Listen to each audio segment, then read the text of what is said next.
You, John Fitzgerald Kennedy, do solemnly swear. I, John Fitzgerald Kennedy, do solemnly swear. That you will faithfully execute the office of President of the United States. That I will faithfully execute the office of President of the United States. And will, to the best of your ability. And will, to the best of my ability. Preserve, protect, and defend the Constitution of the United States. Preserve, protect, and defend the Constitution of the United States. So help you God. So help me God.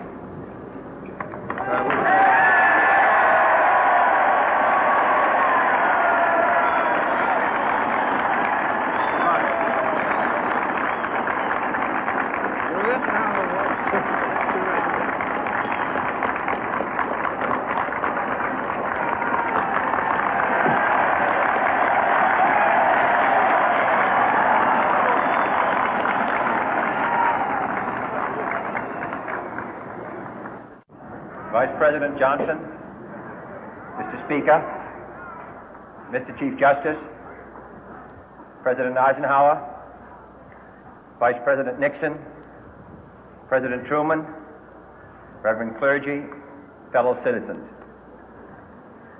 We observe today not a victory of party, but a celebration of freedom, symbolizing an end as well as a beginning, signifying renewal as well as change.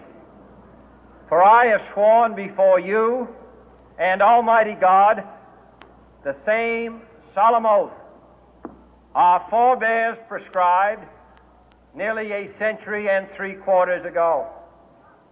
The world is very different now, for man holds in his mortal hands the power to abolish all forms of human poverty and all forms of human life. And yet the same revolutionary beliefs for which our forebears fought are still at issue around the globe. The belief that the rights of man come not from the generosity of the state, but from the hand of God. We dare not forget today that we are the heirs of that first revolution. Let the word go forth from this time and place to friend and foe alike that the torch has been passed to a new generation of Americans born in this century, tempered by war, disciplined by a hard and bitter peace, proud of our ancient heritage, and unwilling to witness or permit the slow undoing of those human rights to which this nation has always been committed and to which we are committed today at home and around the world.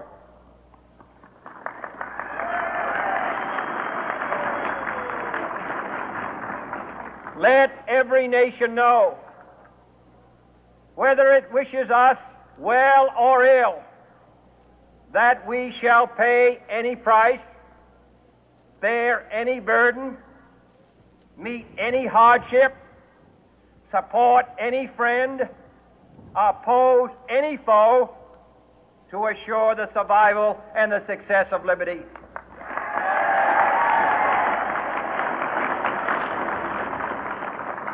This much we pledge and more. To those old allies whose cultural and spiritual origins we share, we pledge the loyalty of faithful friends. United, there is little we cannot do in a host of cooperative ventures. Divided, there is little we can do, for we dare not meet a powerful challenge at odds and split asunder. To those new states whom we welcome to the ranks of the free, we pledge our word that one form of colonial control shall not have passed away, merely to be replaced by a far more iron tyranny. We shall not always expect to find them supporting our view, but we shall always hope to find them strongly supporting their own freedom, and to remember that in the past, those who foolishly sought power by riding the back of the tiger ended up inside.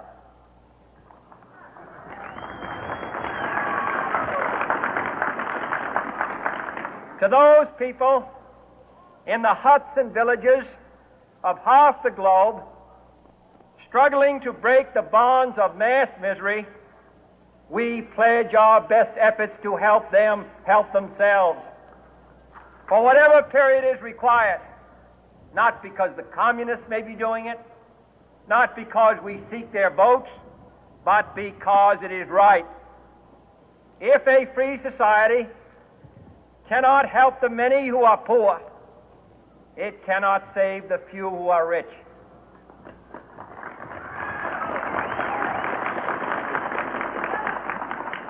To our sister republics south of our border, we offer a special pledge to convert our good words into good deeds, in a new alliance for progress, to assist free men and free governments in casting off the chains of poverty. But this peaceful revolution of hope cannot become the prey of hostile powers. Let all our neighbors know that we shall join with them to oppose aggression or subversion anywhere in the Americas. And let every other power know that this hemisphere intends to remain the master of its own house.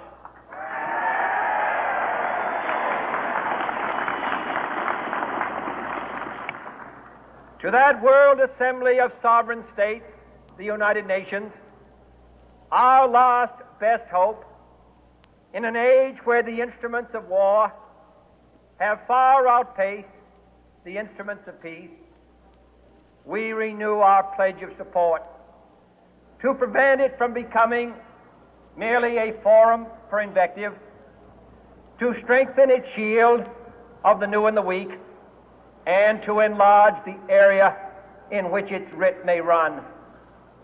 Finally, to those nations who would make themselves our adversary, we offer not a pledge, but a request that both sides begin anew the quest for peace. Before the dark powers of destruction, unleashed by science, engulf all humanity in planned or accidental self-destruction, we dare not tempt them with weakness, for only when our arms are sufficient beyond doubt can we be certain beyond doubt that they will never be employed. But neither can two great and powerful groups of nations take comfort from our present course, both sides overburdened by the cost of modern weapons, both rightly alarmed by the steady spread of the deadly atom, yet both racing to alter that uncertain balance of terror that stays the hand of mankind's final war. So let us begin anew, remembering on both sides that civility is not a sign of weakness, and sincerity is always subject to proof. Let us never negotiate out of fear, but let us never fear to negotiate.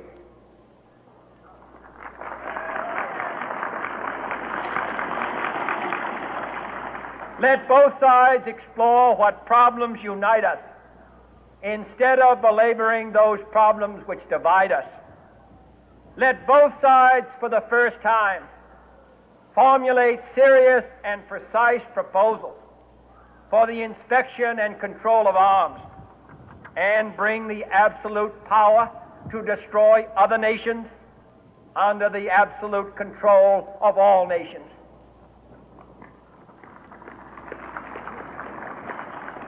Let both sides seek to invoke the wonders of science instead of its terrors. Together, let us explore the stars, conquer the deserts, eradicate disease, tap the ocean depth, and encourage the arts and commerce. Let both sides unite to heed in all corners of the earth the command of Isaiah to undo the heavy burden and let the oppressed go free.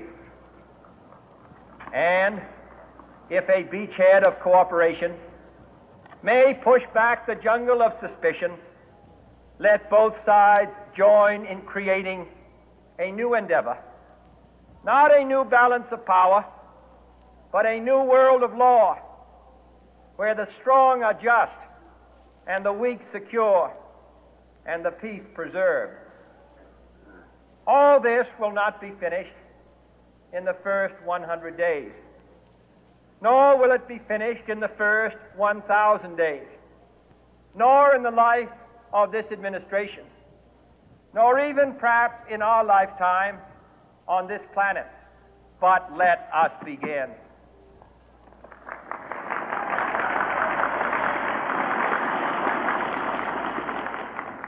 In your hands, my fellow citizens, more than mine, will rest the final success or failure of our course.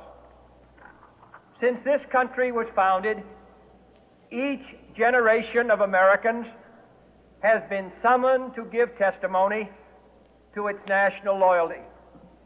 The graves of young Americans who answered the call to service surround the globe.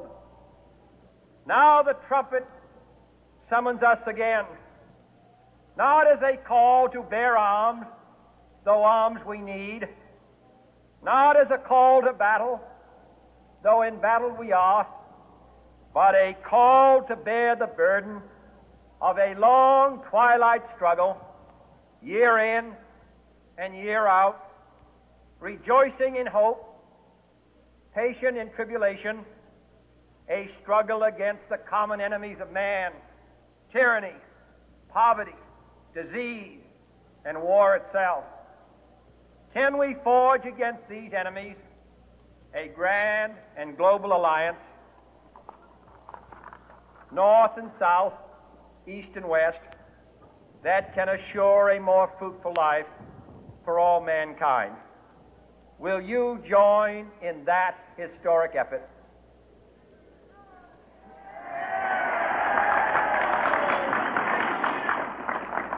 In the long history of the world, only a few generations have been granted the role of defending freedom in its hour of maximum danger. I do not shrink from this responsibility. I welcome it.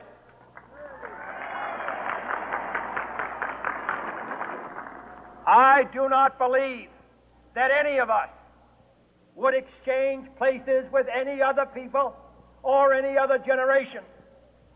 The energy, the faith, the devotion which we bring to this endeavor will light our country and all who serve it. And the glow from that fire can truly light the world.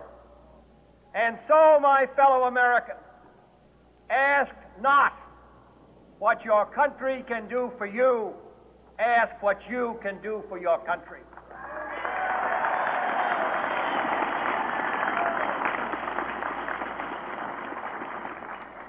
My fellow citizens of the world, ask not what America will do for you, but what together we can do for the freedom of man.